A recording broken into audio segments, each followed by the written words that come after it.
Yo les gars, on arrive en session avec Ougos. Petit plan de dimanche, on va se mettre sur la même table. Ouais. Comme ça on va rigoler un peu. Ça va être bien sympa en vrai. On va prendre des notes sur les adversaires et tout. On va pouvoir faire des petits débriefs, tout ça. On n'a pas trop mangé, donc je pense qu'on va jouer 4-5 heures.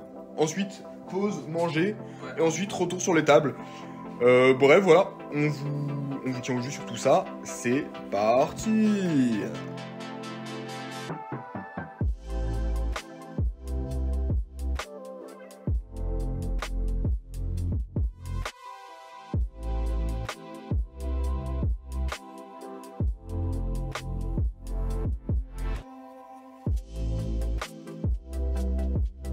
Avec Hugo, on arrive à la même table comme les inséparables. Je cachine 800 $, je dépose 500 $ à la table comme d'habitude. Et on commence la session assez tranquillou. Dans cette session, je vais essayer de vous parler un peu plus de différents petits coups que je prends par-ci par-là. C'est vrai que ça m'a beaucoup été demandé dans les commentaires. Typiquement ici, j'ai un petit spot assez marrant. J'ai 6 et 7 suités en début de parole. Et je décide de limp dans le plan de pouvoir sur-relancer en bluff. Ce qui est intéressant, c'est que j'ai des tells physiques sur les joueurs qui sont à ma gauche et aussi des sizing tells. Le joueur à ma gauche relance 15 $.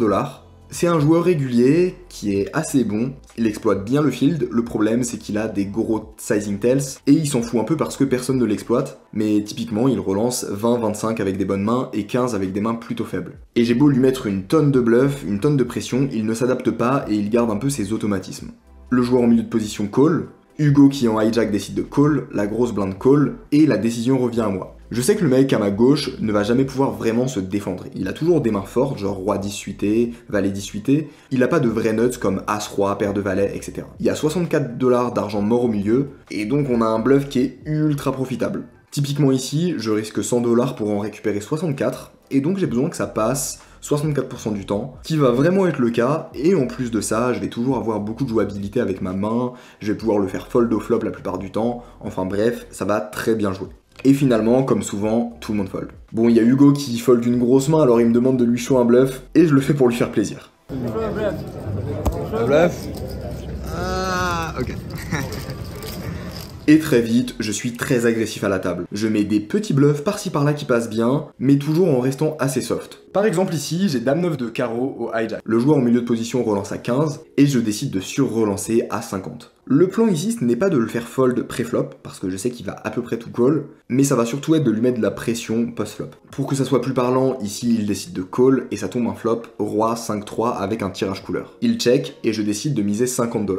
L'idée ici, c'est qu'il va fold tous ses dame 10, paire de 6, paire de 7, paire de 8, as dame dépareillé, enfin bref, ça va être hyper profitable, et il va fold beaucoup trop de mains. En fait, ce qui se passe, c'est qu'il y a pas mal de joueurs récréatifs qui payent les 3 bêtes, c'est-à-dire les surrelances pré-flop, juste pour toucher au flop. Et quand ils n'ont pas touché au flop, ils décident d'abandonner directement, et ils n'aiment pas forcément s'embarquer dans un coup avec des mains comme 6-6, 7-7 dans ce spot par exemple. Et donc quand je repère ça sur le profil, eh ben, j'en abuse énormément parce que c'est hyper profitable. Pour le coup, dans ce spot, il décide de call, turn tombe un 3, il check, et je décide de checker et d'abandonner simplement. Parce que ici, ma rentabilité, je l'ai déjà eu au flop, et donc je m'embarque pas plus loin dans un bluff, surtout sur un board où il y a un roi, et où il a toutes les mains comme as-roi, roi-dame pour se défendre. River tombe un 4, il mise 120 $, et avec ma main, j'ai rien à faire, c'est juste un fold. Et il nous retourne les as. Bon, comme d'habitude, je continue à mettre un maximum de pression dans un premier temps parce que c'est très rentable, et dans un autre parce que ça me crée une image qui est vraiment très intéressante. Ce qui est cool ici, c'est que les mecs sont très expressifs. Ils me disent clairement qu'ils en ont marre et que je suis trop agressif. What is wrong with this guy? He's got a vlog. For the fun, for the show. Et donc je sais que j'ai un intérêt à peut-être descendre un peu mon agressivité et quand j'aurai une main vraiment forte, à miser très cher en value. C'est vraiment super ce genre d'image parce que ça va faire que les mecs vont être plus aptes à me call dans des gros pots avec des mains très faibles. Ici typiquement, s'ensuit une main où j'ai as-valet en milieu de position, je relance à 15, le joueur hijack call, et il y a le joueur en small blind qui décide de faire tapis pour 109 $. Il y a une bonne dynamique, je lui ai mis beaucoup de pression, et je sais qu'il va faire ça avec des mains plutôt marginales. De plus, il y a trop d'argent mort au milieu, alors j'ai un call assez facile.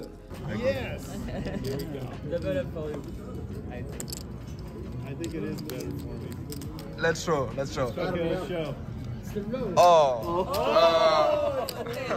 Give me my card. Oh, no, I don't want my card. 10. Here we go. 10. Don't turn You are my friend, why you say 10? I had a 10, I'm sorry. I have a 10, I'm One sorry. time. Oh, spin, spin. Oh, 10, 10. Nice one. Yeah, bullshit. Have a good one. Au final, la table casse, et avec quelques joueurs de la table, on se retrouve sur une autre table. Malheureusement, avec Hugo, on se sépare et il se retrouve sur une table différente de la mienne. Bon, on a eu pas mal de petits pots fun pour se créer une bonne image. Maintenant, on va passer aux choses sérieuses. D'ailleurs, si vous kiffez ce genre de petits pots, ce genre de petites dynamiques, qui sont pas des gros coups où il y a énormément de sous en jeu, n'hésitez pas à me le faire savoir, comme ça j'en mettrai plus par la suite. Et j'arrive pour ma première main sur la nouvelle table, j'ai As-Valet suité en grosse blinde. Le joueur UTG call, le cut-off call, le joueur au bouton relance à 6, et il y a le joueur en small blind qui relance à 21. C'est un joueur plutôt serré, plutôt conservateur, et donc sa relance est assez inquiétante. Alors je vais me contenter de simplement call avec ma main. UTG call, bouton call, et on se retrouve à 4 sur un flop As, Valet, 9 avec un tirage couleur. C'est juste magnifique. Le joueur en small blind décide directement de miser 70$, ça représente énormément de force. Maintenant, je pourrais faire tapis directement, mais j'ai vraiment envie de laisser les autres payer s'ils ont un as faible, ou alors un tirage. J'ai vraiment un intérêt à ce qu'ils rentrent dans le coup, ou alors qu'ils surrelancent. Je call, et malheureusement, tous les autres fold. Turn tombe un 8 de cœur, qui est plutôt une bonne carte. Le joueur en small blind décide de miser 90$, il lui reste 200$ au total, alors je décide de faire tapis.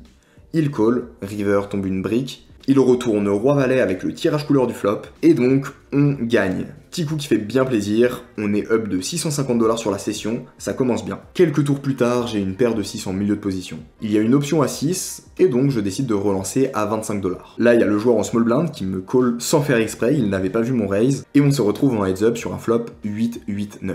Ici, je décide de miser 20$. Étant donné qu'il a pas vu ma relance, il a une range qui est beaucoup plus large, et donc j'espère que ça peut le chauffer à call pour bluff, ou bluff directement. Bref, moi j'ai envie de le chauffer à mettre son argent au milieu avec des mains très marginales. Et souvent, ce que font les mecs après avoir fait une erreur, c'est qu'ils ont un souci de cohérence. Ils se disent, bon bah j'ai fait une erreur à call cette main, autant aller jusqu'au bout de l'erreur et essayer de faire quelque chose. Il call, turn tombe un 6 qui nous donne un full, il check, et je décide de miser 30$. L'idée c'est qu'il a 170$ au total. J'ai vraiment envie de l'inciter à encore une fois payer avec des mains très faibles pour potentiellement transformer en bluff river, ou alors le faire sur-relancer en bluff directement. Encore une fois, il décide de call, river tombe un 7, et là il reprend l'initiative et fait tapis. Forcément on call, il retourne au roi et 5 dépareillé. Il avait touché une quinte à la river, on gagne, c'est plutôt cool. On monte à 850$ grâce à ce coup, ça fait vraiment plaisir. Et là il se passe un truc les gars, mais un truc fou. Il y a un joueur récréatif qui vient d'arriver à la table, et il est incroyable.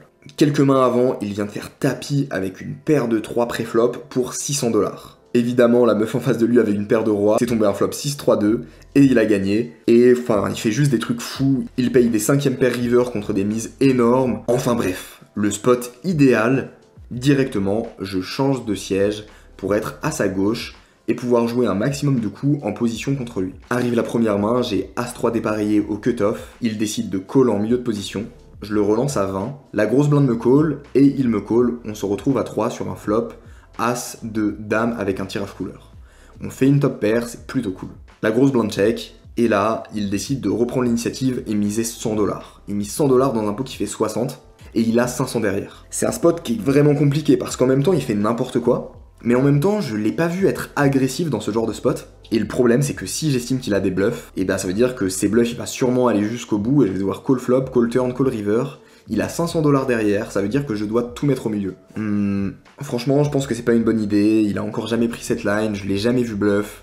Bref, je décide d'abandonner. Et la main juste après, j'ai roi-valet au bouton. Il y a la plupart des joueurs de la table qui sont partis pour faire une pause repas, et donc on est seulement 4 à la table. C'est vraiment des fous furieux de partir à ce moment-là, quand il y a un aussi beau spot. Mais bref. Ils font ce qu'ils veulent, moi ça m'arrange. Le joueur récréatif est en option à 6$, j'ai roi-valet off au bouton, et donc je décide de relancer à 25$. Il décide de me call et on se retrouve en heads up sur un flop 10-3-2. Il check, naturellement j'ai pas forcément envie de bluff contre ce genre de profil, je préfère checker et espérer de toucher un roi ou un valet. Turn tombe un valet, c'est magnifique. Il check. Ici j'ai toujours la meilleure main, il lui reste 500$ derrière, et le plan c'est juste de tout lui prendre. Je décide de mettre une mise énorme à 120$, il réfléchit un long moment et puis call, river tombe un 6, il check. Et ici, je me dis juste que s'il a un 10, s'il a un valet faible, je veux prendre le maximum et je fais tapis. Il call instantanément. Je retourne roi-valet et il mug ses cartes. On gagne un pot énorme là-dessus, je suis vraiment content parce que j'ai bien joué, j'ai pris les bonnes tailles de mise, bref, hyper content de ce coup. Et directement, il recave 350 $.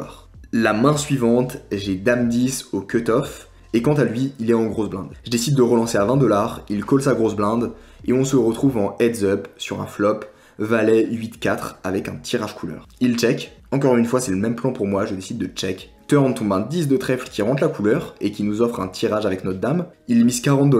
Bon bah clairement j'ai une paire plus un tirage, je call. River tombe le 6 de trèfle qui rentre à la couleur et il décide de miser 100 $. Franchement, de ce que j'ai vu de ce profil, pour moi il aurait fait tapis s'il avait une couleur avec un roi ou un as. Et donc j'ai souvent la meilleure main. Je décide de faire tapis pour les 150 $ qui lui restent derrière. Il call instantanément et il retourne 9 et 4 avec le 9 de trèfle. Je suis content parce que je prends les bonnes décisions, en même temps je run très bien parce que j'ai les bonnes cartes au bon moment. Bref, on se met juste ultra max sur cette série de coups. Il recave encore directement et arrive une période un peu plus lente où je continue à voir des flops contre lui pour lui prendre ce qui reste, sauf que malheureusement cette fois je touche pas et je perds quelques petits coups par-ci par-là. De l'autre côté, le spot est tellement fou que j'appelle Hugo pour lui dire de venir à ma table, on appelle toujours les copains, il arrive à ma table et moi mon stack est juste insane, je suis up de plus de 1500 $ sur la session, enfin bref c'est dingue.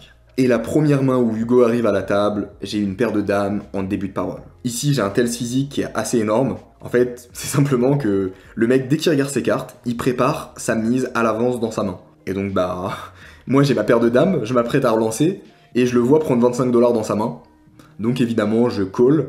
C'est con mais c'est le genre de truc très simple que plein de joueurs réguliers ne voient pas, juste parce qu'ils font pas attention, parce qu'ils sont sur un Insta en train de parler à leurs potes, plutôt que d'être concentré à jouer. Enfin, il n'y a pas besoin d'être un génie pour voir ce genre de choses, faut juste être un petit peu attentif. Et souvent, quand vous me demandez pour bosser les tells, alors oui, il y a des concepts plus complexes, il y a des choses très fines à observer, mais il y a aussi des choses très simples qu'on peut voir d'un simple coup d'œil.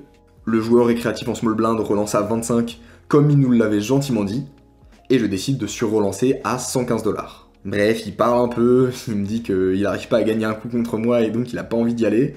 Mais finalement, c'est plus fort que lui, et il décide de faire tapis pour 400 $ environ. Évidemment, je call, je touche un beau flop bien comme il faut, je retourne ma paire de dames, il retourne valet 10, je gagne, et il décide de quitter la table.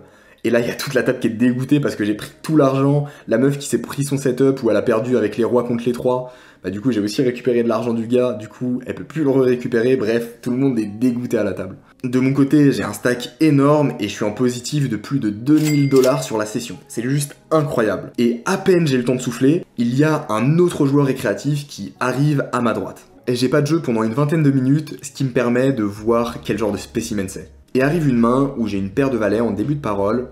De son côté, il est UTG et il décide de relancer 12 $. Naturellement, je surrelance à 85 $. Je fais bien cher parce que je sais qu'il est chaud. Et après un long moment de réflexion, il se dit que vu que je fais des vlogs, ça serait quand même marrant de payer. Moi, ça me va comme argument. Et il décide de call.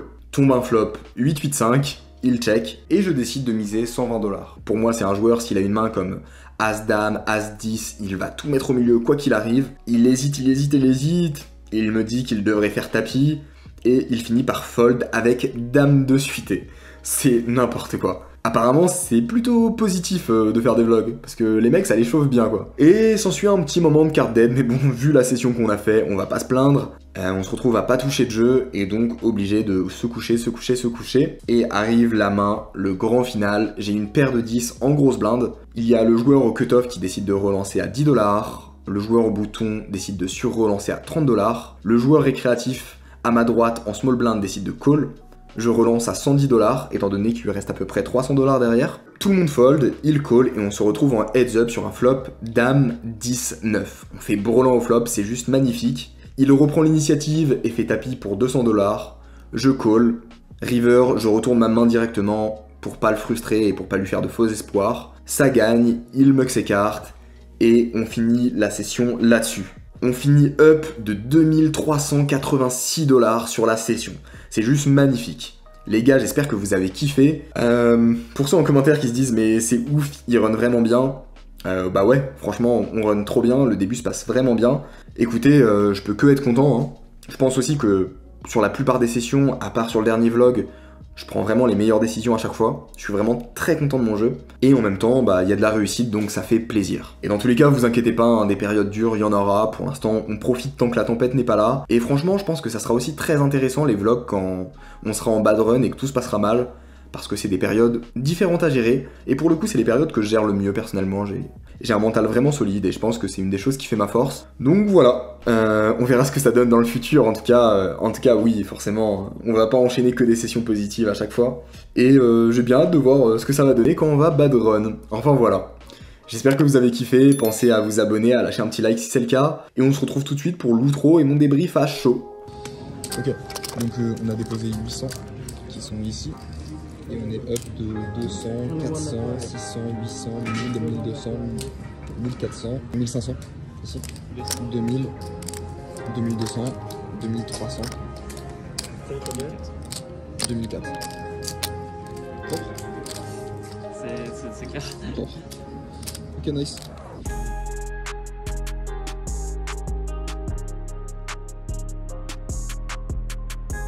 Bon les gars, petit outro au Denise, le meilleur endroit du monde. Tu te sens comment? Je me sens agréablement bien ici. Mec, c'est chez nous, mec. En fait, ils font la cuisine que pour nous. Ils ont ouvert le restaurant que pour nous. Y'a que nous. Et que nous, dans le Denise. Ouais, ce grand angle. T'as mis en 60 images par machin ou pas? Ouais, 60 images par seconde, C'est vrai 1080p. Wow. Ah ouais, c'est pro. Bon les gars, c'était une session folle. J'ai l'impression, tu sais, que c'est trop bizarre. Mais non, mais parce qu'en fait, quand je mets mon téléphone comme ça, ouais. Je sais que c'est que pour YouTube et que c'est pas pour Insta. Ah oui. Et j'ai l'impression, tu sais, que genre ça me fait mal au cœur un peu. Non mais j'ai l'impression que ça fait longtemps que j'ai pas parlé à que YouTube en outro. Ah oui. Dites-moi si vous aimez bien les outros ou pas comme sur Insta, parce que j'ai l'impression des fois, je sais pas, ça me fait un peu mal au cœur. Mais en même temps, je peux pas faire les deux plans à chaque fois. Bah sinon en fait même je vais devenir schizophrène gros. Je fais une trop, yo les gars, ouah, session de fou. Allez hop, l'autre angle, yo les gars, session de fou. Bah non mais en tout cas la session c'était incroyable, hein. J'ai chaté sa mère. Hein. Il y avait beaucoup de jeux, beaucoup de skills. Beaucoup de skills, mais il y avait que. Bon, moi j'ai vu que du skill. Moi, j'ai vu mais bon, ouais, c'est vrai que des fois quand même il y avait un peu de chat quoi. Ouais, les flips sont bien passés quoi. Au bon bah moment, ouais, des fois, ouais, bon. Heureusement qu'il y a le skills pour compenser. Non, en vrai, on a bien chaté, on est content, en même temps on a bien joué. Les gars, j'espère que le contenu vous a plu, j'espère que le contenu vous plaît. On est un peu overbooké avec le travail, mais ça va quand même. Voilà, les gars, il y a une bouffe qui arrive, donc je vous laisse. Thank you. Hugo, bon appétit. Merci, toi aussi, mec. Allez. Allez, à plus. Crépite, gros. Qu'est-ce qu'il y a? Pourquoi t'as des réactions bizarres comme ça? J'étais en train de. J'ai failli me noyer avec mon Putain, dangereux, hein. Ah ouais, c'est. Vegas, c'est chaud, Vegas. Ah, Vegas, c'est. Bon, jour de gloire. Bon, moi, one time. Hype, mec, tu sais c'est qui? C'est lequel? celui qui est vénère. C'est le rouge là? C'est le rouge, gros, le raid. Vas-y. T'es sûr que t'es bien là? J'ai mon temps ou pas? T'as 17 secondes. Let's go! Ah, je les grave pas. Oh, t'es nul! Oh, t'es nul! Mec, mais ça, mec, wow, c'est chaud de louper ça. C'est chaud de louper ça de fou. Oh, attends, j'ai un rouge. Tu vas nous le choper? Est-ce que tu vas nous le choper? Mec, ça part. Tu vas nous montrer qu'on peut l'avoir là? Je vais te montrer qu'on peut l'avoir. T'as bien vu mes erreurs? J'ai bien anticipé, j'ai bien vu effectivement. Prends ton temps, hein. T'as le temps de fou. Regarde. T'as le time ici. Et là, il te fait les explications. T'inquiète. T'as 25 secondes. Faut que tu sois plus à gauche pour moi. T'es sûr, mec? Pour moi, t'es trop à... Pour moi, faut que tu sois plus à gauche. Vas-y, go, t'as plus de temps.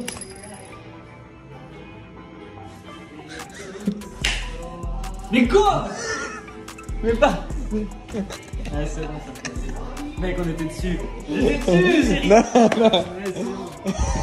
Bye. Putain.